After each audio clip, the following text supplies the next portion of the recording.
If you want to add an RFID card to your iPhone, it's important to understand that iPhones don't directly store or copy standard RFID cards like access cards or key fobs.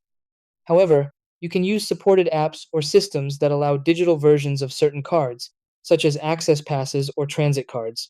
Many users get confused trying to scan RFID cards directly, but the process actually depends on whether the card system supports mobile integration.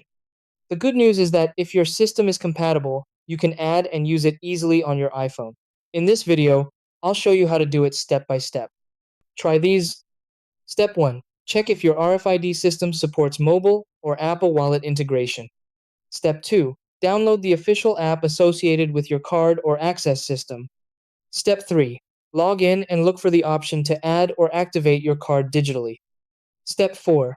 Follow the app instructions to link or verify your card. Step 5. Use your iPhone near the reader to test if the digital card works.